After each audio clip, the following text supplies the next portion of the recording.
Good evening, each and every person that is watching us live tonight. I'm so excited about tonight's show. We have two great men. We have Wes Coake, and then we have Stephan Joseph on with us tonight. Of course, my as usual Ben. With that matter too, Mark is unable to join us tonight because he's in another program, but he's with us as well. Um, Wes is actually one of the group admins on Facebook. That's the Single Dads support group. He's got a very good following, very active group. And if you're watching us, by all means, you can subscribe, to join his group as well. Very active, and I admire what he's doing in that group. Encouraging, both dads and moms. Giving them a sense of hope. That it's not all lost yet. There's hope down the tunnel, and there's always a turning around. Stefan, as well, just like many of us, is being through that process of being an alienated father. Mhm. And I guess all of us on the platform tonight have that experience on our belt, and sharing our stories. I believe that brings a sense of hope and encouragement to others that may be struggling. I always say that I've had three different gentlemen on three different occasions, almost at the point of committing suicide, just because of the experiences that they were going through, Yeah. and for some reason, me having uh, uh, been the one that sort of helped them to come out of that thought process.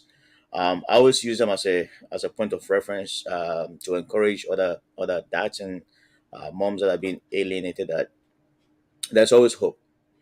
Our children look up to us. They want to see us being the adults in a room. They want to see us being strong for them. At the end of the day, it's not about us, it's about them, it's about their future.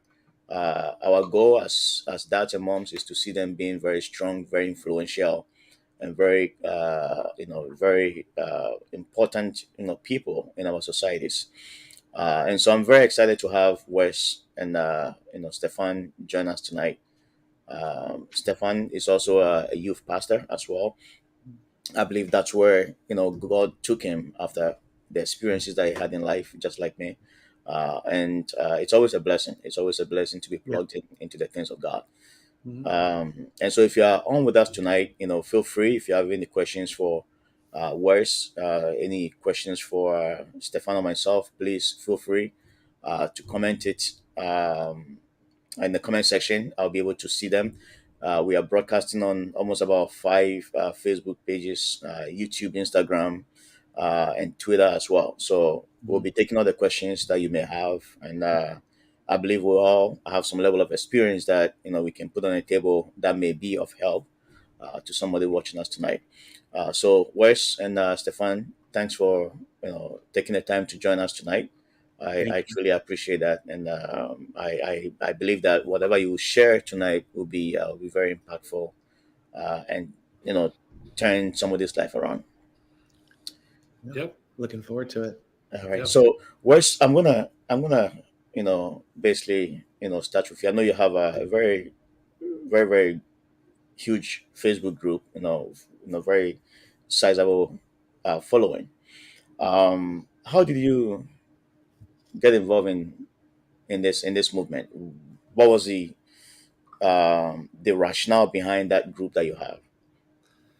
Um, I was kind of given the group. I do have experience as an admin on a large Facebook group, and so I was handed this one actually by Stefan. Stefan handed this group to me one day, and I was interested, very interested in taking the group because at the time I'm a single father. So I was married, technically married officially for 20 years, but the marriage completely fell apart at the 15-year mark.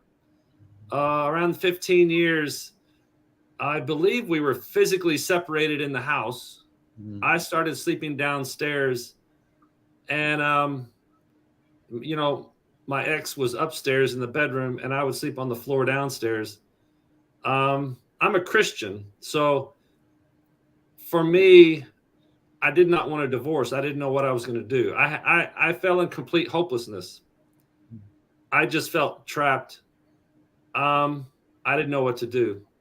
Um, so when I was given this group, um, I all these men are single fathers, relatively very new, being divorced. Like, it's been very helpful to me to read all their experiences and see the comments, because almost every day a guy jumps on and says, "My wife just left last weekend. She's gone. She took the kids. What's going on? I need help. I don't even understand what just happened. My heart's broken." You know, these all these guys are just, they have no idea what to do. They don't know how to get lawyers. They don't know if they have no idea what to do. And this is a very powerful group of men that have gone through the entire process and have been single for years. And they're telling new guys, "Oh, here's what you're going to do. This is what you got to do. You're going to be okay. You're going to make it. You're going to get your kids back." It's so powerful. And when I got this group, it had like 1,000 or 1,200 members, and we're up to almost 5,000 members right now. Mm-hmm. Only after, I think, 3 years, maybe two and a half, 3 years, or something like that. Mm-hmm. Um, it's I have found, I have been shocked to find out how terrible this whole situation is. And of course, I start hearing all the stories about how the ex-wives have forcefully taken the children and are not giving men any rights, and lawyers and courts are very harsh and not very well at giving men their rights. Um, it's quite sobering, and has been very sad to see how widespread and tragic alienation is, and divorce, and the other side of men being victims. Men are victims also in divorce, and they just wake up someday, their wife is gone, and sometimes they're with another man, sometimes they've just taken the kids, and men just go, "What happened?" It's very sad. Yeah. Wow. And I'll circle back um, to you, where it's, something that you had mentioned, that this is happening predominantly uh, to men. Mm-hmm. And my follow up question, I'll touch base with Stefan quickly, and I'll come back to you. And just to give you something to think about, is why is this happening in the first place? And so I'll be back to to touch on that. But Stefan, how did you get involved in this? I call it a mess. Yeah. Uh, Well, part of the reason I'm smiling is not because it's a happy topic, but because I just can't believe this wonderful opportunity to talk about it. And there can be something redemptive about just talking it through. And if someone's listening and you're going through the depth of it, so I was married very young, about 19 years old or what have you. I'd come from a severely abusive home. Both my mom and dad, my mom especially, was extremely abusive. It was, to give you like snapshots, it was just cruelty, just mindless, meaningless, purposeless cruelty. You know, overfeed you, get fat, and then make fun of you. You start dieting, now you're anorexic. You don't have any friends. What's wrong with you? You get a friend, it's because you're homosexual. It's like constant psychological warfare all the time. All right. And now my mom changed before she died. She passed away a few years ago. So there is hope at the end. At the very end, when she got really sick, I feel like God did a miracle in her heart and some things changed. So it's not any bitterness or hatred toward my mom. I'm just setting a stage for sometimes we marry our parents, right? mm, Especially with men. Your norm is whatever you grew up with and what your mom was like. So I got married young, and I basically married my mom, as they say. You know what I mean? My mm, ex was that mm, way, where even from the very beginning, I was in rescue mode. and she was always like a tornado and never stable. And I was Mhm. trying to be her savior. I was trying to, be in rescue mode. We were married about 7.5 years or so. We have 3 children together. And, if you guys have been through this, if you trying to love your kids and their natural instinct is to love and adore you, but at every turn, they're directly or indirectly being enforced the idea that you're either untrustworthy, you're dangerous, you're stupid. You know, there's a direct attempt to break that natural God-given bond and tie. And anyway, eventually, I'll just fast forward. I was suicidal all the time because of the constant chaos and hell it was with my ex. Um, just every money that came in went and got blown out. You know what I mean? The constant, again, psychological warfare, essentially. So eventually she left and took the kids. We were living in Oklahoma at the time. She took them to Florida, where her mom, who also now passed, was. So a lot of times these particular women build coalitions, right? So they begin to falsely accuse, and it's called, you ever heard the term cry bullying, Hmm. right? Cry Mhm. bullying. It's cry bullying. It's like they're bullying you by playing a victim, Mhm. right? So there was all this false accusation, just obscene, absurd, ridiculous stuff. Mhm. Now, in my instance, she at first told the truth, which was the way that God stepped in my life and started a small change in this. Because Mhm. so she left and everything, went to Florida and started. When she first got the authorities involved and they asked her, she was like, "No, he was a good dad, but it didn't work out or whatever." And Mhm. then when the lawyers got a hold of her, see, and her mom got a hold of her and told her, "No, you can't say that." Hmm. Right? The story changed, and I Mhm. had to go through court and all kinds of stuff. And at some point tonight, I want to talk about one particular thing, if it's okay with you, Yeah. which is I had tremendous emotional and mental blocks because of my faith as a Christian. About, didn't Jesus say turn the other cheek? Didn't Jesus say not to seek revenge? Didn't Jesus say, well, then how do I ever stand up for myself? I was completely deceived by not understanding the fullness of God's word. That that's not the only thing that it says. And that there is a place for standing up for justice. And we can, I really want to talk about that because more often than not, so when I went through that, the divorce happened. I got the decree to get my kids back. They cleared my name and everything. I was a single parent for about 13 years. It was nonstop hell, nonstop her calling the police on me every other week, nonstop torment. Um, and then about 4 years ago, my eldest daughter, when they became teenagers, this just came to a head and exploded, right? Because they have their own inner desire to assert independence, and they have the background noise their entire life that you're either evil or stupid, or both, evil and stupid, right? So then when they want to so then it's just like, the mom's like, hey, I'll let you do whatever you want. Come over here.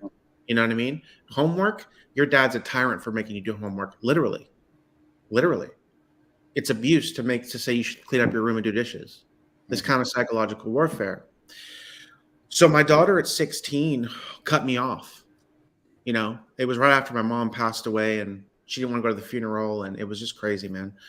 She cut me off. I didn't hear from her for 4 years, guys. 4 years of my heart being ripped out. Just and my other two, as they got became teenagers, if you have multiple kids, there's usually one that's a leader, especially, right? Mhm. But my daughter was the leader. And when she decided, I'm done with dad, I'm gonna go live with mom, the other two just followed suit, you know? And it took another year or two for that to play out, but that's what happened. And I just cried and prayed all the time and tried to keep an open heart. And guess what, guys? This Christmas, my daughter's coming here from Faroe Island. I know nobody knows where that is. That's where all my kids ended up in the middle of near Iceland. Talk about Yeah. crazy with my Yeah. ex, just Wow. to get them away from me, move to another country. She's coming here with her boyfriend, and to be reconciled, to have a relationship, and everything like that. So I've been in the trenches with this a lot, almost my entire adult life. Wes and I served together at this ministry. And then I was sharing with Ben that it was a season where that ministry had some troubles and problems. And I felt led to step back and to sort of, refocus. And right then, Facebook just dings me out of the blue because the group we were a part of, was admin over like 45,000 plus people in this group. And they Mhm. said, hey, there's this group for single fathers. Would you like to join? Like Zuckerberg knows more about me than like, I don't know. It's just like, it's crazy, man. And I said, yeah. And I accepted the ownership of the group. But then I felt really on my heart because Wes and I had become friends around that time and he was going through this. I was like, Wes, this is your baby. This is for you, man. You've got the bandwidth to do this. And he took it over from there. And we could also share at some point about, I guess, how Wes and I's story interplay. But hopefully that's enough of it. That's some kind of answer, Yeah. And if I left anything out, oh, I got married 3 years ago. So God is a redeemer. My wife is Yes. amazing. Can I just say that one more thing and then we can move on? Can I just say one more thing? Go ahead. Hellish people, somebody out there, get a little bit of mustard seed faith and just hear what I'm saying to you, okay? As hellish as it was under my mom growing up and my ex, okay? The last 3 years has been as bad as that was, it's been that good. Do you know it's possible? It's possible to have a relationship with a woman that loves and honors you and respects you, that Yeah. cares what you think, that whose joy in her life is actually supporting you and Yeah. building you up. I Yeah. mean, listen, I used to choke when I heard stuff like that. It used to just make me feel sick. Like, yeah, right, yeah, right. No, man. I'm telling you, God can redeem, God can heal. And part of that healing was me recognizing what had drawn me to my ex in the first place and letting God redeem and heal that. And then I had a different baseline standard of what I'm looking for. And he was able to bring something in Mm. with my life. Wow. Wow. That's amazing. Um, and I'll come back to you, Steph, again. Yeah, by all means. To touch on something. But worse, um, the question I was asking earlier about some of the men, you know, let me put it, the parents, because there are moms as well that are going through the same thing. Um, why do you think this is happening? Like, is there like a disconnect um, that leads people to be, you know, the people that they are today? So, are you asking why divorce happens? Is that what you're asking? Why people get divorced? No, why people find themselves in a situation where they feel that they have no way out? Like, you were giving an example about some dads will come and basically have nowhere to turn because they are at that point of divorce and they don't know whom to run to. They don't know where to find help. Uh, Right, hopelessness. Yeah, right. yes, How does that yeah, happen? Yeah. yeah. You know, How do we get to that point? I have some theories, and actually this will be interesting. I'm glad I'm getting to answer this question. Mhm, I've thought about all this stuff quite a bit. And the problem with the American culture, we have a lot of problems in the American culture. Mhm. And let me tell you one of them. It's huge. And we're all clueless about it until this kind of stuff happens to us. We actually believe television is real. mhm, mhm, That's one of them. We are programmed by television. It's called programming, bro. I can tell you right now, that's what my issue was when I went into my marriage. And here's another problem. See, I'm a Christian. I'm raised in a church. mhm, Churches are horrible at teaching and leading people into how to have a strong uh, marriage. It, mhm, it's it's not dealt very well. It's poorly. And now I know there are things that do happen. There's conferences, there's teachings, but it's like once a year. You'll have a one a year kind of conference thing or teaching or something. But television is every single week. mhm, Americans sit down every single week and watch hours of how to relate to people on television, how your marriage works out on television. And guess what? You don't really have problems on TV. It's a 30-minute little fun little show and everyone laughs and they all go to bed and kiss each other on the head and oh that was a fun day, and they move on. there's no actual reality dealt with and how to deal with conflict on anywhere. We're not taught how to really deal with conflict in a mature, a good way. And that's was my problem. I thought, oh, I got my life figured out. I'm and then, oh, I can talk, I can communicate with my wife, and we can go to counseling if we need counseling, and she'll just get it right. And then you don't have the tools. It's like we don't have the tools to communicate, to really deal with really hard conflict, and the sorrow and the pain of people's lives. Television won't help you solve with a Vietnam vet going to war and seeing his buddy killed in his face, coming back to his wife. Like, that's one of the greatest things that happens all the time. Military PTSD and people's abuse, and there's very little real help in mature ways except counseling. And I do want to say I have been to counseling, and I always recommend counseling. Counseling is where you can get that kind of help.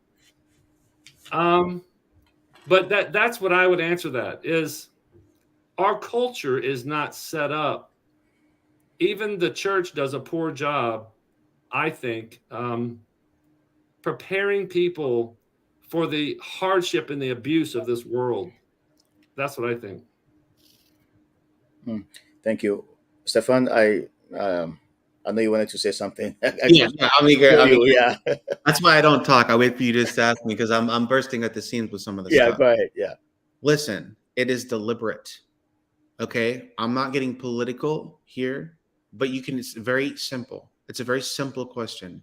Can you list any popular TV show, movie, anything in the last 30 since the sexual revolution of the 1960s where the father is competent, Yep. where the father is respected, Yep. where the father is wise, where the Yep. father has the last say? Or is it always Homer Simpson, Ted Bundy, Yep. just any show you want? The father's a fool. Yeah. The father's always the fool. He's always the joke, right? And it's gotten worse. It's every single decade it's gotten worse. Yeah. It gets So, worse. right. So Wes's point about the programming, because it's called programming for a reason. And some of you might be thinking, oh man, no, listen, it's time to sober up. If you don't sober up and understand how big the problem is, that it's deliberate and that's what you're facing, you have no chance to fight an enemy you won't even acknowledge is real. You won't even acknowledge is real. But if you ask yourself that question, show me all the positive male role models. Now, right before at least my generation, maybe into Wes's childhood or so, you had Father Knows Best, Little House on the Prairie. You could just look at the popular media. The men were respectable and good, and the wives were the ones that were a little bit kind of silly and kind of jokey, but they were adorable and they loved their husband. Their husband loved them. I love Lucy. You know what I mean? Lucy didn't hate her Ricardo. She loved him. She was crazy about him, but she was kind of, you know what I'm saying? Yeah. And so there's been this inversion of reality, right? I mean, even from the strong male figure, heroic figure, to now you have the girl boss figure, right? The female 110-pound mythical character that can kill the army of trained men kind of thing, right? It's deliberate poison. So I think one thing to understand is that there is a deliberate undermining of the role of the father, and it's a destruction of the family. It's intentional. And this time around with my wife, like I mentioned, I got married 3 years ago. Cool story. She was in Germany. I was here. God brought us together. It was amazing. But we realized, like Wes is saying, part of that being discipled and taught and raised up was just the media. Now, it was my ex as well. She was very deliberate. But the subconscious things that you watch and hear and listen to actually shape you. Yep. Really, they do. And I'll tell you this one thing, just if anybody's disputing it, I'm a strong man, dude. Nobody's going to watch a commercial. Doesn't mean anything. Okay. So here's a question for you. How come they tell you the media doesn't impact you, and then they pay $20 million for a 10-second Super Bowl ad? Yep. You going to spend $20 million for something that doesn't impact somebody? Yeah. Right. So I think what's happened is women especially were sold a great lie in the sexual revolution. We even know right now people can't even say what is a woman, right? So it's not that I'm trying to be political, it's that I want men that are going through this to understand we are at the tail end of receiving what's been flowing downstream. This is what it looks like lived out, Yeah. right? This is what it looks like lived out. And the narcissism, Yeah. okay, and the cruelty where men are basically subhuman. Yeah. And it's okay to treat a man this way. And men are optional, by the way. I'm a strong, single, whatever. I don't need no man, that kind of stuff. So I guess what I'm saying is we're shocked when it happens to us, but we really shouldn't be. Yeah. If we, especially as men, if we went after women that were indoctrinated in that world system and we knew it, but she was hot, so we did it. Yeah. Okay. You got what you paid for, brother. You Yeah. got what you paid for. It was what it said on the package. All Yeah. right. Now, I know some of you guys, it came as a shock, but some of you guys, you know full well what you were going for, but you just didn't realize how evil it was going to be. You know what I mean? You saw this, you saw the seed of it, but you couldn't imagine the harvest of evil that was going to come. Yeah. And now we're dealing with it. And, so that's where I think it comes from. And it's constantly in the media, and we're being discipled and taught by the media. People aren't going to church. They aren't learning the ways of God and what he says a man is and a woman is. There's just blending together of the two or opposition to the one and whatever. So I think the land's under a curse in that way. Mm. The Bible says, and again, if you're listening, bear with me. I don't want to hear about this religious stuff. Just hear me out for a second, okay? There's a scripture where God says to his people, when these men became decadent and all they wanted to do was sleep around and to have their own will, he says one of the curses of the judgment of the land, he said, women and children will rule over you. Mm. Okay, so a generation in the 60s was male-generated propaganda to tell women, yeah, go ahead and sleep around, because who wanted that? Mm-hmm. Who wanted that? Go ahead and take the pill and don't actually understand that marriage is supposed to be this sacred thing. Go ahead and disobey your father. Why do you think men wanted women to disobey their father? It was men who wanted that, and we both know why. Because daddy would say, no, you get away from my daughter, yo, scumbag, right? Yeah. So it was men who threw off restraint that taught women to do it, and now it's come full circle, and men are being wrecked. Our generation of men are being wrecked by a couple generations ago, what men basically taught women and put in the culture, to get easy sex. No fault divorce is a legal encoding of this. And I'll stop talking here, but just understand, if you wanted to get a divorce historically, you had to show cause. Well, now marriage is a liability because a woman, 2 out of 3 divorces are by women. The number one reason is unhappiness, not unfaithfulness, not abuse. Do you understand how perverse and messed up that is? So then she gets married to some guy. 6 months later, I'm not happy. She leaves. She gets paid money to have the kids. She gets paid money to destroy the man and try to get alimony if it's 7 years or whatever. So I'm saying there's a systemic structure set up because some men a few generations ago wanted to just do what they wanted to do and put it in, and it affected the women. Now it's affected the culture, and now men are paying a price. And why do I keep saying it was men who started this? Because some men that go through this just start hating women. And I say, listen, step back a generation or two, okay? There was a deliberate attempt by men to make women easy, and now we got it hard. Mm-hmm. Yeah. How did the do you think the feminist movement had a role to play in the with the media influence? Absolutely. This starts all the way back in the 1900s, by the way, with the right to vote and all this kind of stuff. Mm-hmm. There was a lie that started then that unless a woman does the same thing a man does, they have no value.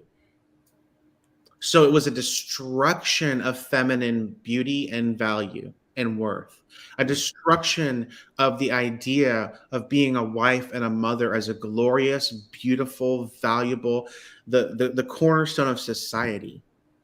Okay, is your mom. You know it. Every man knows that growing up. Your world revolves around your mother. Mhm. And guess what? All of society used to revolve around it too. I think it was G.K. Chesterton that said that the role of the wife of the mother is the one job for which all other jobs exist. Why Right. are there carpenters? Why are there electricians? Because we want to make our mom and our wives and our daughters happy. We could live under a bridge if we wanted to. You know what I mean? Men are rough. We don't care about all that. You know.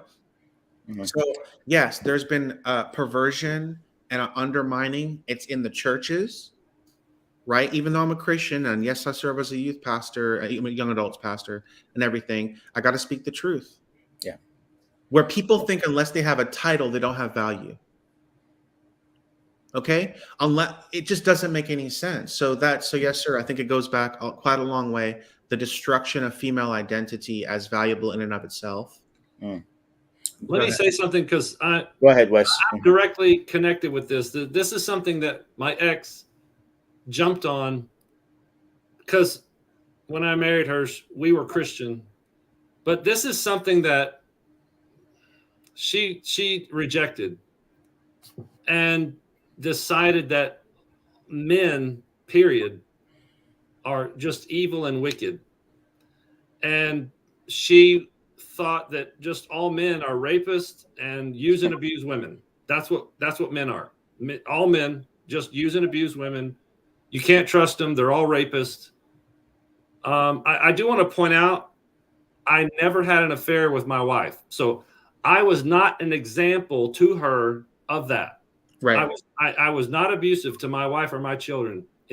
I did not have an affair with on my wife. I did not cheat. I did not even sort of cheat. If she was even in this room, she would tell you I never did anything with a woman, never cheat. Okay. So something just overcame her Well, and I don't know if you know this. I don't mean to cut you off, but this is something I discovered looking into the literature and about this. The vast majority of women that engage in parental alienation were sexually abused when they were younger. yeah. My ex was sexually abused by her grandfather. Okay. Okay, it develops this visceral, deep hatred Yeah. of men that is incurable, except by a miracle of God. Yeah. And Right. that's why, like you said, they make you their whipping boy. I That's never right. saw my ex either or anything, but they were so pathologized and destroyed that they actually continue to recreate that trauma in their own children. Right. So what I started noticing after actually it was about 12 or 14 years of marriage, I started noticing that my ex was especially not just annoyed with me, but it was evil. Like I started noticing she was teaching my daughters that I was stupid, ignorant, worthless. My value was only to bring a check. That was it. There was no reason to connect with me, to love me. She would, like Stephan was saying here, she would always constantly create scenarios where I was a stupid, ignorant, idiot person. Um, and it became daily and weekly, where it got so bad for me, I didn't want to speak. Like I literally could say to my kids, "You look great today. Hey, it looks like you got an A in your math test." Somehow that would get turned around. That's I mean, right. I'm not kidding you. I would be so careful, walking on eggshells, trying to say the right things that would I could, and no matter what I would say, I was an idiot. I was stupid. Don't listen to your dad. He really doesn't know what he's talking about. Um, it it got really bad with my situation. That's why I came to a place of complete hopelessness. But It's, okay. yeah, It sounds more like an emotional abuse. yes, it Uh, was emotional abuse. And actually, Plus, Stefan, yes, when I became his friend, we started chatting and talking. yes. He's the first one that told me. He said, "Wes, you're in an emotional abusive relationship." And I'm like, what? And so I actually that night went on the internet, and Yeah. I advise anyone that's listening to do this. If you think you're in this kind of relationship, Google emotionally abusive relationship. Just Google it. You'll get all kinds of lists. 19 reasons you're in an emotional abusive relationship, 17 reasons, 15 reasons. And I would look at these lists, and 90% of those examples was me. Wow. 90, almost 100% of it was every one of those. Bam, bam, bam. And I started realizing, wow, this has been going on for years and years and years.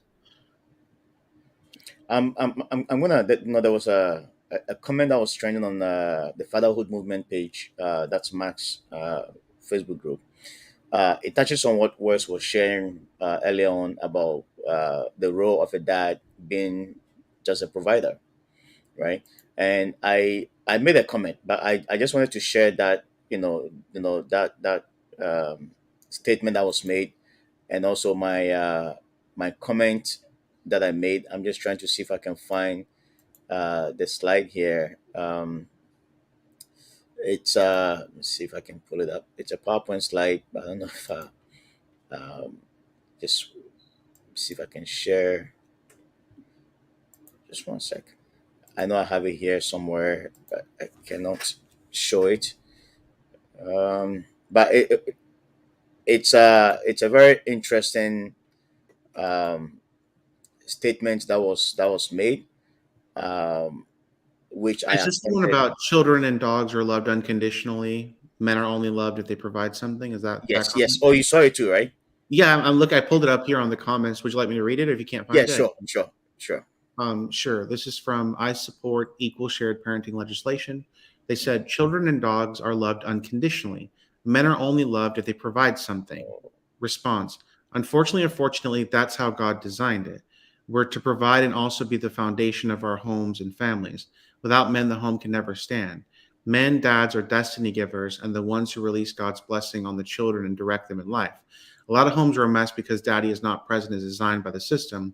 Generation of children are I becoming a mess. mess. Yeah. Yeah, because daddy's not present as designed by the Hmm. system.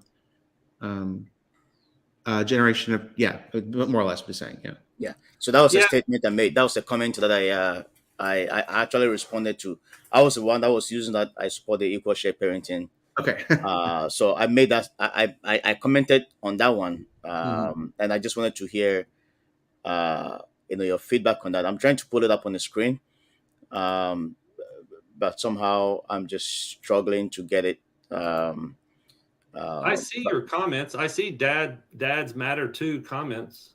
right, right. So Do that you was want my us to respond to that, or me, or who are you asking to respond to yeah. that? Any one of you, yeah. I'd like to say something because I can directly relate with this. We had this is something else that started catching my attention. Is we have two dogs and a cat, and I have two daughters. I don't even think I've mentioned that yet. I have two daughters right now. An older daughter is 20, the younger is 16, so they're 5 years apart. Hmm. Um, and I started noticing that my ex showed more love and affection toward the dog than me consistently. And I'm like, oh my gosh, like this is, I could not believe this was happening.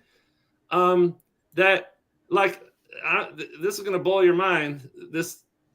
But this actually happened. So, something my girls and the ex would do is they like to go on road trips, and they would take a road trip with the car and leave for like 5 weeks.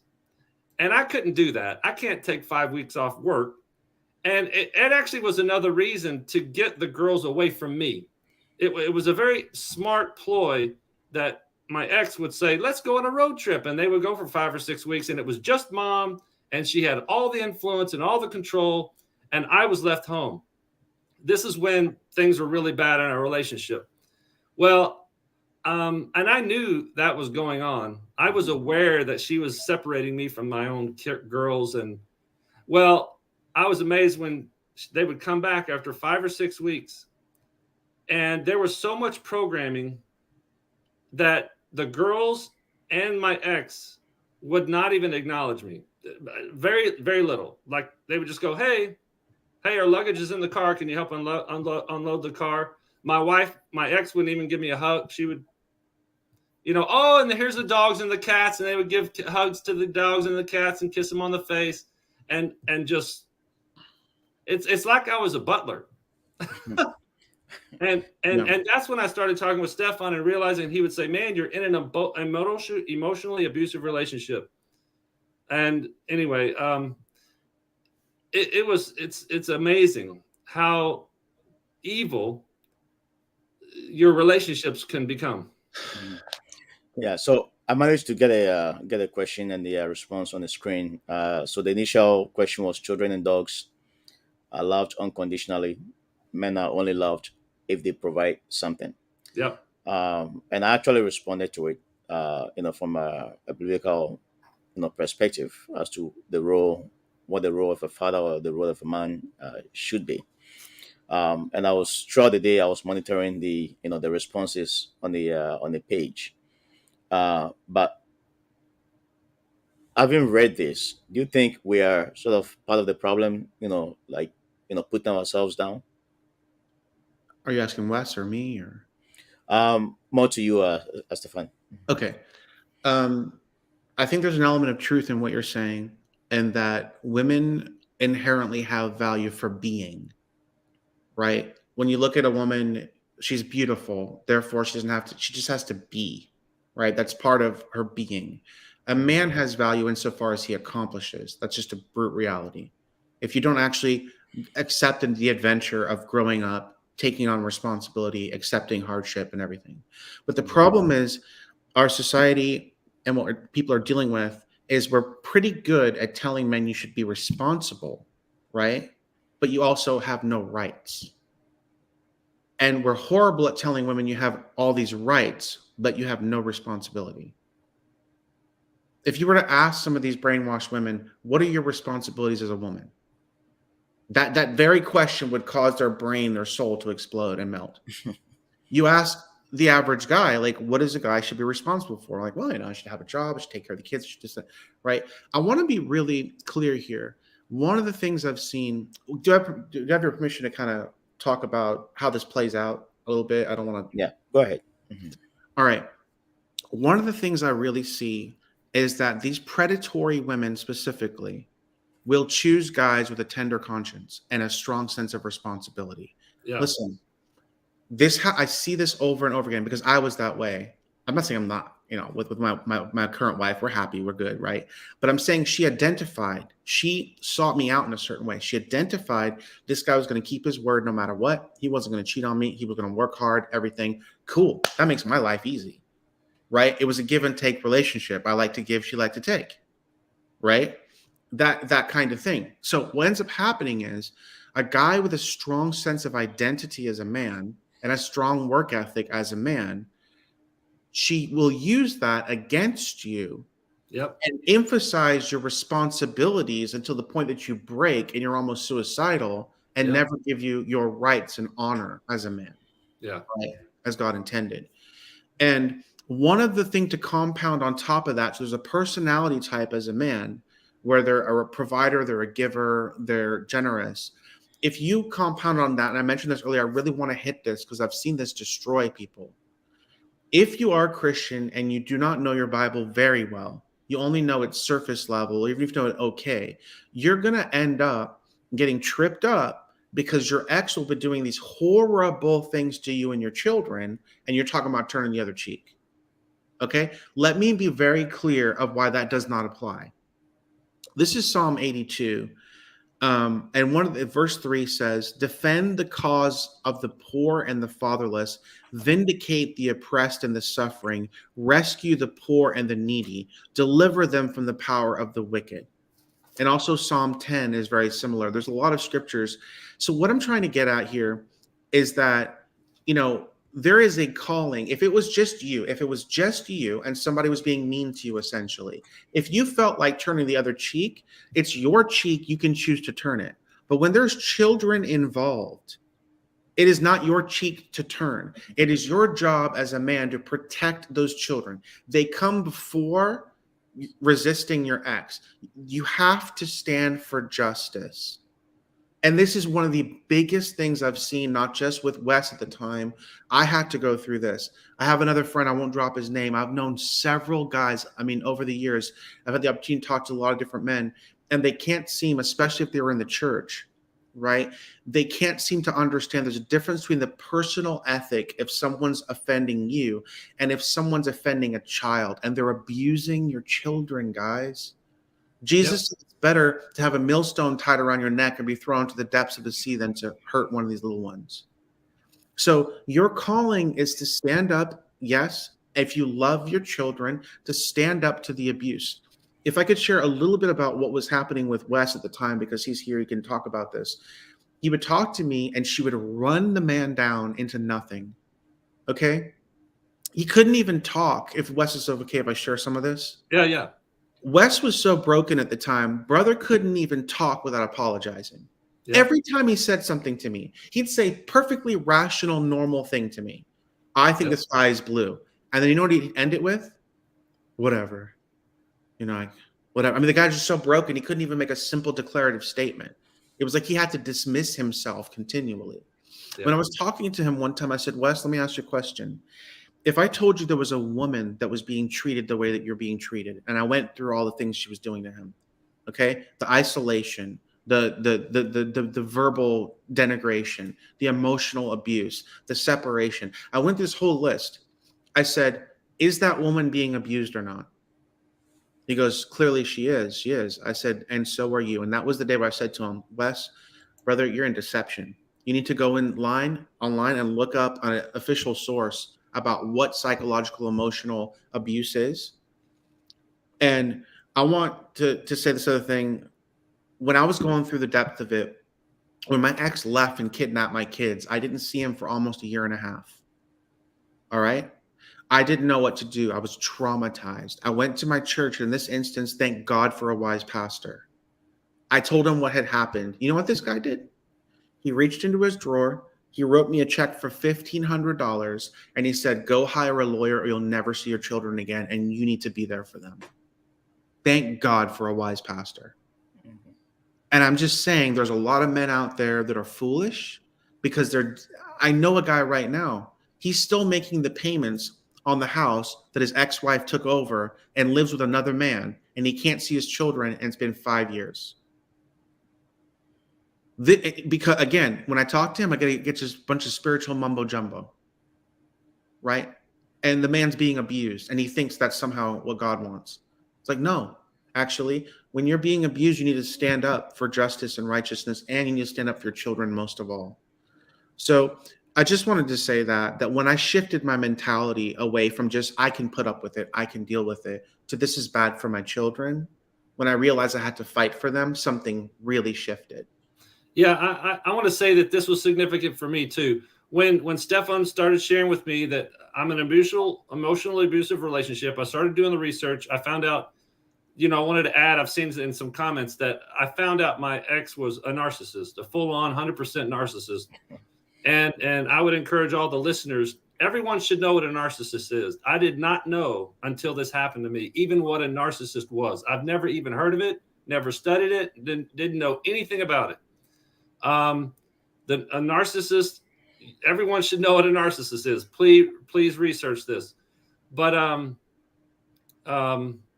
losing my train of thought. What were you just saying, Stephan? Well, a narcissist is incapable of feeling sorrow. Yeah. It was one of the things you'd mentioned, that they can do anything to you and never feel sorry. Like you mentioned it with the dogs.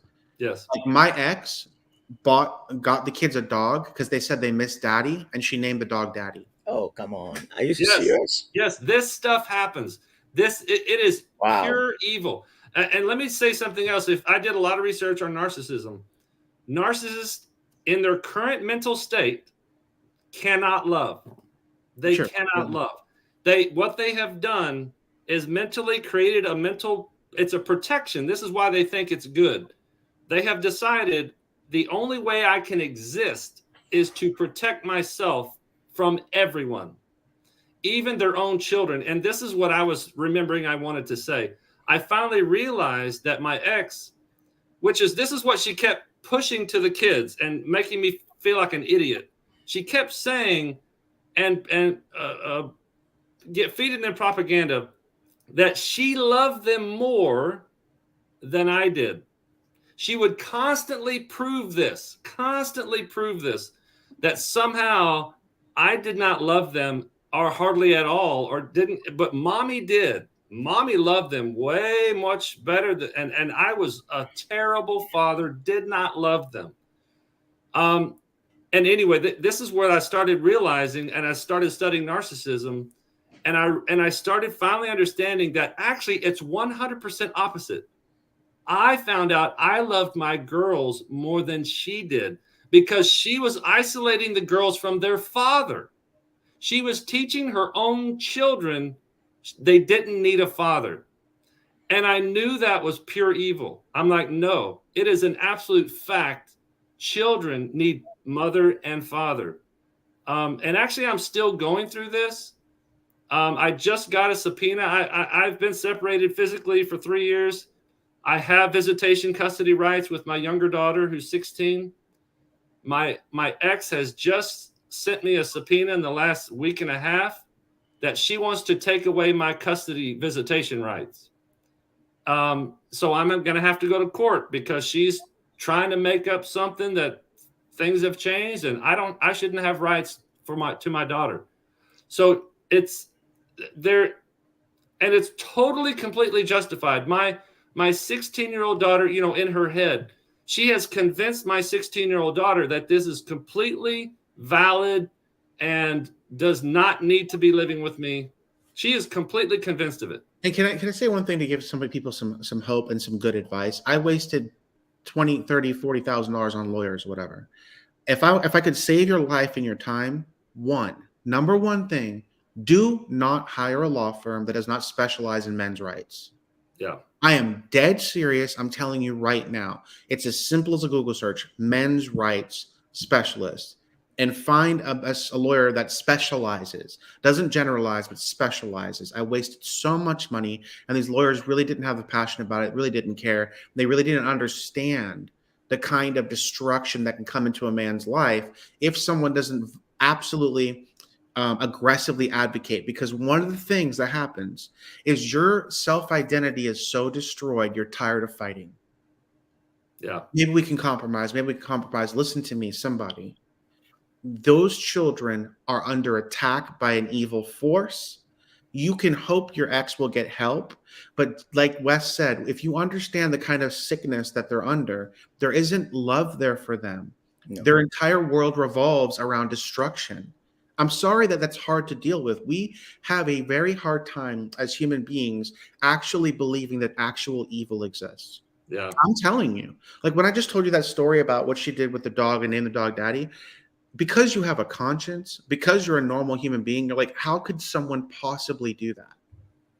And if you're in a situation where your ex is actively doing the kind of things that Wes is talking about and I went through or whatever, you need to snap into reality. Your children are in danger. You hear me? Your children are in danger. You need to hire someone that will actively document and go after, and you need to study parental alienation. You need to hire a lawyer that understands parental alienation. And if, as far as counseling, only hire a counselor that specializes in parental alienation. I'm telling you, if I went to when I said my daughter broke with me 4 years ago, I made the stupid decision of going to a counselor, a regular counselor. And the guy, even though he had lots of years of family counseling, he had never seen anything like this. He was complete. He actually called me and said, I'm so sorry. I got to let you guys go as clients. This is, I've never dealt with anything like this. I can't deal with it. 30 years in the business. You've got to get a specialist, guys, please. Someone who really understands parental alienation and deals with it specifically. And you got to advocate for your children and let them fight for you. Let them fight for you. And one other thing I would say, and then I'll be quiet and Ben can take back over his own show. I'm sorry, man. I'm just passionate because I don't want to see anybody else hurt this way. Yeah. It doesn't matter that you get the divorce decree that's even in your favor. Listen to me.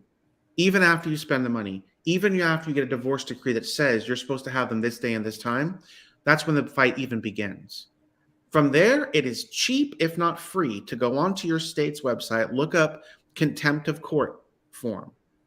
Listen to me and save you. And every single time they need a law, okay? Your children need mercy. Your ex needs the law. 100% of the time. Every single time they break the court order, don't get into a fight with them.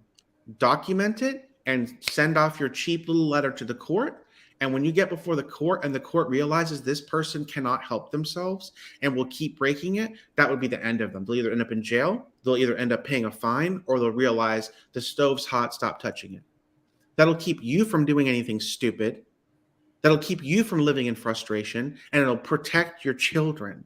But you've got to have that form on your desk, boy, and be ready to fill it out and send it in at almost a moment's notice. Because if you don't stay on top of it, they will push it as far as it can go, and then you'll end up losing everything. All right. Yeah, I want to say what Stephan's saying, and because he was helping me and assisting me and directing me with this great, advice, I did find a lawyer and a law firm that specialized in helping men, and my case was phenomenal. Like my ex was fighting with her lawyer to get spousal support. She ended up getting nothing. No spousal support at all from me and my lawyer.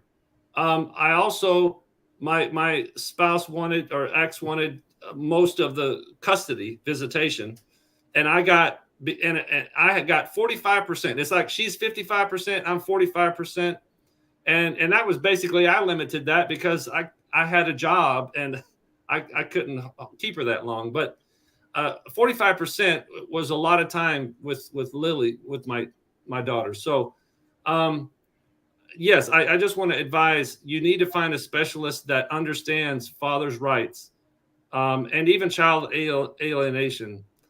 I ended up getting a counselor that understood this, our first counselor with my daughter, and she created an entire report and has it on file right now of a lot of behaviors that were alienating behaviors. So I just find it. I mean, from my own personal experience, I think it's the most evil thing that anybody can do to a child. That's right. Sometimes when they are doing these things, they think that they are hurting the father, but it's actually destroying the child. that's Yes. right. And when they turn around, affirming their love for the children, I find that to be fake.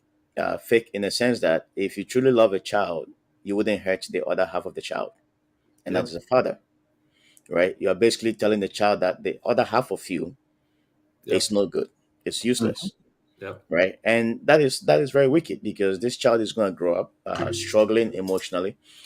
This child is going to grow up having a lot of mental instability, and that's where we find ourselves today, Yep. where most of the kids, especially in the United States, that take arms and start, you know, killing people unnecessarily. When you trace them, when you trace their roots, you realize that they are from broken homes, right? And this shouldn't be the case. Every child deserves to be a child. They deserve to have both of their parents equal in their lives. That is, I believe, that's how God designed it. That the children need a balance. They need a balance. They need a Yep. father, they need a mother to be able to have a very balanced life. To live a life that they feel loved from both of their parents. And I think, I mean, sharing your story, Stefan, and Wes, it's rather unfortunate that we have to go through these things. But one thing that I started doing is to pray, for them, Yes, and then leave 100%. the rest in the hands of God, because God That's right. knows how to deal with those people in His own way, Yeah. Yeah, and I mean, eventually brings the kids around. well, that's correct. I just wanted to address a comment that someone made in this. I think this is one of the most hurtful things when people have never been through this and they speak out of pocket when they don't know what they're Yeah, talking about. yeah, They say foolish and wicked things like there's two mhm, sides to every story. mhm, Would you tell a rape victim that? mhm. Would you tell a rape victim that? What are you doing? People say the most wicked and perverse things. If somebody's child is being abused and they're being abused, okay? If you don't understand the best thing you can do is be quiet. Mhm. And if someone said, "Oh, well, it's not a race to see who loves the children more." It's a race to save your children's soul and mind. They kill themselves, people. Yep. Children who go through this kill themselves. My daughter was suicidal. She was Yep. cutting herself. So I Yep. just want to encourage anybody watching in the comments, if don't speak without knowledge. Yeah. Okay? Because you do need to be the one that loves your children with everything in you, and that means protecting them. And I'm sorry, I agree with you 100 million trillion percent. In a normal situation, even in a bad divorce, the average normal person encourages a relationship with the other parent, right? Yes. And Right. because they really do love their children, Yes. because they really do want their children to be healthy and whole, and they go, well, it didn't work out between me and my ex, but the children are a separate thing. The people we're talking about, do some research, look up parental alienation as an attachment-based disorder. There's Stanford research papers on this. This isn't like my opinion or Wes's opinion. This is stuff that's studied out in the highest levels. Mhm. These people cannot separate their own identity from their Mhm. children. Their Mhm. children are collateral damage. They will hurt their children. They'll ruin birthdays, Christmas. They'll destroy them in every conceivable way if it means they think they gain an inch of ground against you. The Mhm. children virtually do not exist. They're Yeah. a disposable extension of that person's ego. And Yeah. in that situation, you may not have any choice but to document the abuse and to end up being a single parent with your children. Mhm. Mhm. Yeah. Okay. So I just wanted to say that because, man, it causes so much damage to someone that's being abused this way Yeah. to come Yeah. in and say, Ben, you probably went through something horrific. If somebody come in and say, oh, well, did you try this? Did you try that? Oh, Ben, there's two sides to the story. And you're sitting there going, you're just making my life worse, man. You're calling me a liar. Like there's no reason for that. Why would you think I don't want them in their life? Now, I'm sure you guys were all the same. I never spoke ill about my ex to my children. Matter of fact, I will say this one thing and I'll be quiet. I remember one day my kid was just mouthing off at me. And I looked at him and I said, would you ever talk to your mom like this? Do you think I'd be okay with that? He said, no. I said, okay. So it's not okay. It's not okay to ever talk to your mom like that, but you're talking to me this way. Right? I said, they were all three of them kind of in a tizzy. And I said, let me ask you a question. When you come back from your mom's and you're angry, because there were times she would do stuff that would be horrific, sell their pets without telling them, steal their birthday gifts, right? Just traumatize them, right? Just no care. I said, when you come back from your mom's house and you're angry, what do I tell you to do? Just pray for her, forgive her, understand what she did is wrong, but she's your mom, so try and work through it, right? And I said, if I do anything, like Wes said, I say that the sky is blue. I do anything good or bad. What does she encourage you to do? And I saw the revelation starting to dawn in their face a little bit. And I'm not saying you should talk to your kids about this stuff all the time or anything. I'm saying it was a moment where there was kind of a blow up, and I just felt like I had to confront it. Mhm. And they saw that double standard was so insane. Mhm.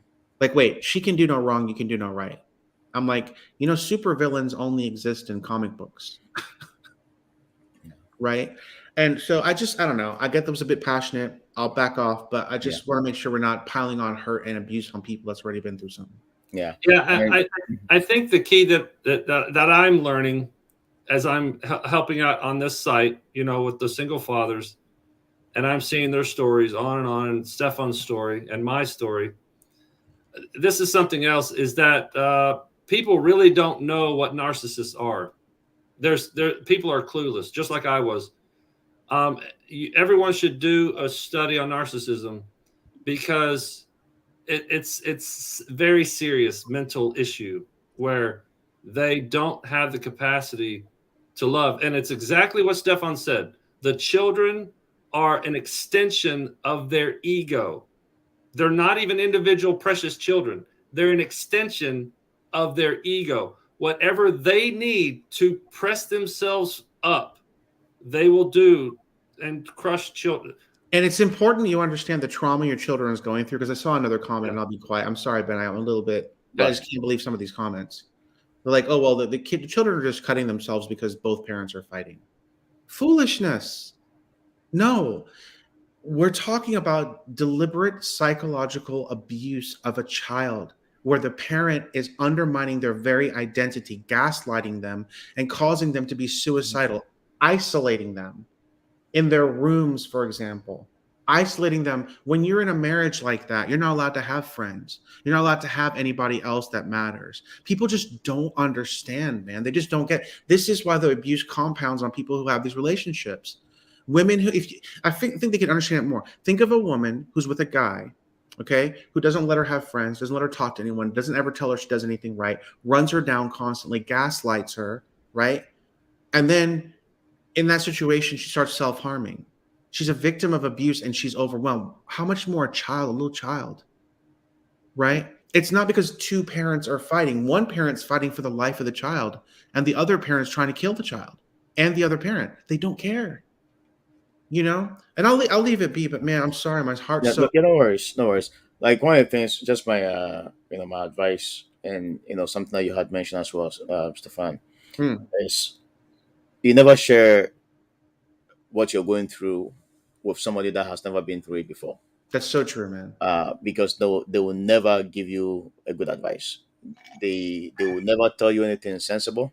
That's right. They will give you advice based on whatever they know, but always find somebody that has been through it. That I found this out at the very early stages of my part of it, Yes. where most people that I was talking to had no experience whatsoever of what I was experiencing, and a lot of the advices they were giving me were just pure foolish advice. Thank you And so for what I saying. started doing was I started shifting away from them, and I will only talk to somebody whom I know has been through it, and they can give me a very constructive, feedback of what I need to do. Where do I need to go? Where do I get help? How to go about finding solutions to some of these problems. And that helped me. That made a huge difference. So for some of you that are watching tonight, don't waste your time talking to somebody that has never been through what you're going through, because they will never offer you any good advice. Find somebody who has experience, who's been through it firsthand. They can share their experiences, with you, and often at times what they will share with you will go a long way to benefit you. We are Man, the it's suicide yeah, rate, the yeah, suicide rate of men post-divorce because of it's this very high. is Yeah. absolutely through the roof. And if you're commenting and you're adding to it, you're partly guilty for these people killing themselves. I'm Hmm. sorry. I have no chill. I'm sick of it. Hmm. These guys are heartbroken and they're dying and they're being abused and their children are being abused and people Hmm. pile onto them. What in the world, man? Have a little like human compassion. Hmm. Have a little love. Have a little step. Have a little humility and say, I don't know what you're going through. Right. You know, I don't like seeing people kill themselves, and it's just, ugh. Yeah. Thanks. So, Wes, I mean, it's almost time for us to sign off. But do you have any final thoughts, Wes, that you want to share with our audience? I know some of your, group members are also, most likely watching on You know, YouTube as well. Any I final do thoughts? want to encourage people to my group or other men's groups. It doesn't have to be my group. Right. I'm on Facebook with my group, Mm. and my group is called Single Dad Support Group. And there, like I said, I would encourage any dad um, to find a single dad's Facebook group. I've heard a lot of them are really good, but because what they generally are is just men helping men that have been through the circumstance. Right. And there's all kinds of encouragement from men that have been through almost exact same stories. So there is hope. And I also just want to share I'm a Christian, and that's why I'm sitting in this group right now. The only reason I'm sitting in this group is I was sitting separated in my house, sleeping on the floor every night for 3 years, completely hopeless. I think it was about the year and a half mark. And in prayer, I, in prayer, I felt like God said, "There is hope, and I'm your hope. And turn to me and cast all your cares and fears and anger and bitterness on me. Get advice from your pastor, and I'm going to set you free. I'm going to rescue you." And that's exactly what happened. I have been rescued. I got out of this. I finally got out. and I've been out of the relationship, completely physically separated for over 3 years now, and we finally got divorced. I had a COVID divorce, and it took like 3 years to get divorced. It was ridiculous, Wow. but I had a very good lawyer. I don't have to pay spousal support. Um, anyway, so there is hope. There is Uh, hope. I do want to say there is hope. Yeah. Um, uh, just reach out for help. That's how you get help and hope, is you reach out for help. Mm. Thanks, So, Wes. Thanks, Wes. God bless you. God bless you for what you do. yep, And my prayer is that God will open more doors for you to be able to help and influence more people that are going through this. There yep. is hope. Yeah, Amen. Stefan, any final words from you? There is absolutely hope. I know I got a little passionate, I got a little heated, but it's out of compassion. Mhm. It's not because I'm being mean.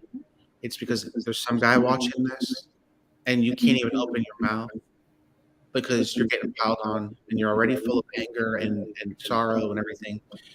I'm going to tell you right now, Jesus is the answer. More than the court system, more than all of it, more than everything. If it wasn't for God, I would have done killed myself. I was broken. I was absolutely without hope.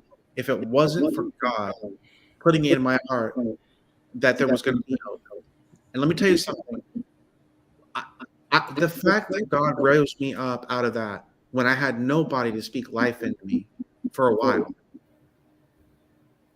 to be able to be a blessing to a brother like Wes or other men that I've known, when their moment of need to say, there's hope. I want somebody to understand that this is not the breaking of your life and making of your life.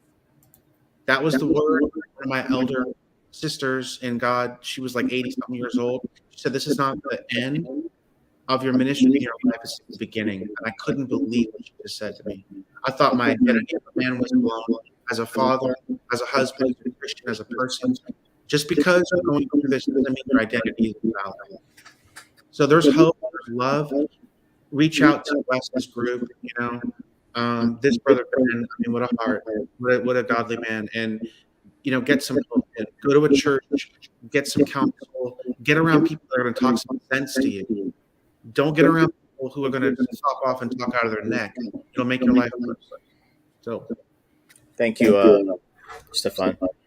Um, if you're watching us tonight, I truly appreciate your time being with us. Um, Unfortunately, none of us need to go through what we are going through right now or what we've been through. there's an echo. Yeah, Somebody there's said an there's an echo. echo. It's Yes. Is that okay? I don't know what's going on. Is I'll that, mute is you. that, I'm okay. I'm okay.